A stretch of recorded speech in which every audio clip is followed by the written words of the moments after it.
콧구멍 바닥이 조금 맞지 않는 부분들이 있어서 지금 보시는 것처럼 구순열이 있는 왼쪽 콧구멍 바닥에 살짝 얕은 기존의 흉터의 절개를 통하고 그 위쪽에 추가적으로 진피를 이식을 해서 이 콧구멍 바닥 자체를 조금 올려주는 수술을 병행을 했습니다.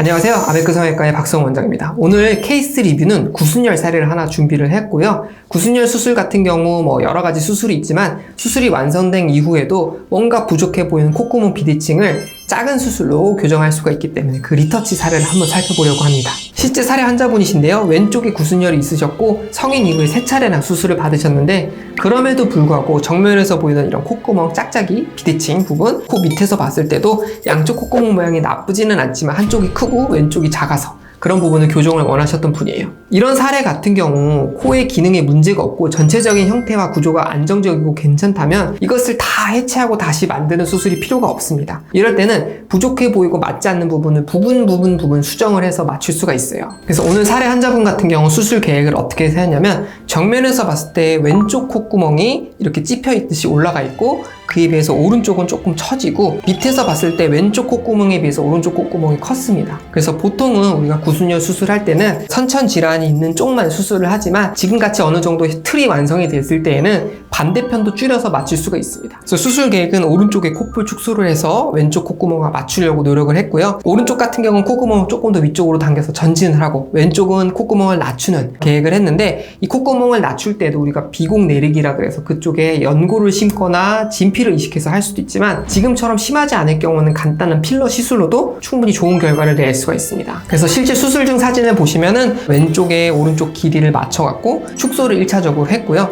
그 다음에 왼쪽 콧구멍 찝힌 부위에는 필러 시술을 살짝을 했습니다. 그래서 콧구멍을 좌우 대칭을 맞췄고요. 이후로도 콧구멍 바닥이 조금 맞지 않는 부분들이 있어서 지금 보시는 것처럼 구순열이 있는 왼쪽 콧구멍 바닥에 살짝 얕은 기존의 흉터의 절개를 통하고 그 위쪽에 추가적으로 진피를 이식을 해서 이 콧구멍 바닥 자체를 조금 올려주는 수술을 병행을 했습니다. 시간 자체는 한 1시간 정도 걸렸고 간단한 수면 마취로 가능을 했는데 수술 전과 수술 후 결과를 보시면 약 1년 정도 지났지만 안정적으로 유지가 되고 있습니다. 콧구멍 비대칭 같은 경우도 오른쪽엔 콧볼 축소를 해서 살짝 줄였고요. 왼쪽 같은 경우는 콧구멍 바닥을 올리고 이 찝힌 부분에 필러를 시술해서 콧구멍 대칭을 조금 더 맞춘 것을 확인하실 수가 있습니다. 지금처럼 내 코 모양 자체가 어느 정도 완성이 되어 있고 또 수술하고 나서도 그 형태가 조금 비대칭이 남아있다면 다시 다 재수술을 하는 게 아니라 그런 부분 수정을 통해서 조금 더 이쁘게 개선할 수가 있습니다. 한편 구순열 환자분들께서 궁금해하시는 것 중에 하나가 왜 어떤 사람은 결과가 굉장히 좋은 것 같고 왜 나는 그거에 비해서 결과가 조금 부족하다라고 말씀하시는 부분이 있는데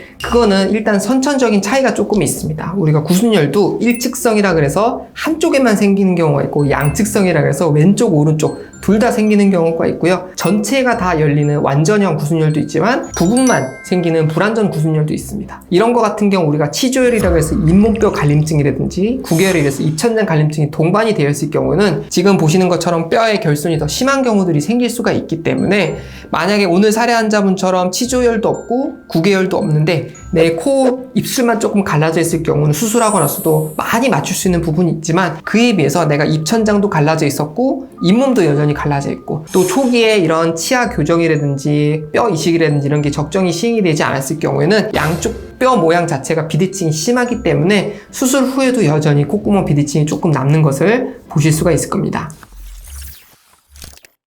오늘 사례는 구순열 코 사례를 한번 살펴보았고요. 비교적 간단한 케이스라고 볼 수는 있지만 이런 수술 같은 경우 한 번에 해결이 못 되는 경우들이 분명히 있습니다. 그 이유는 우리가 갖고 있는 피부의 탄력 때문에 그런데요. 우리 피부가 아무리 늘린다 하더라도 늘어나지 않는 한계가 있기 때문에 그 한계까지는 1차적으로 수술을 해놓고 나중에 모양을 봐서 안정화를 이뤘을 때 한 번 더 리터치 과정을 거치게 되면은 내가 원했던 결과에 한 번 더 단계적으로 성취할 수 있는 것을 볼 수 있었던 사례였던 것 같습니다.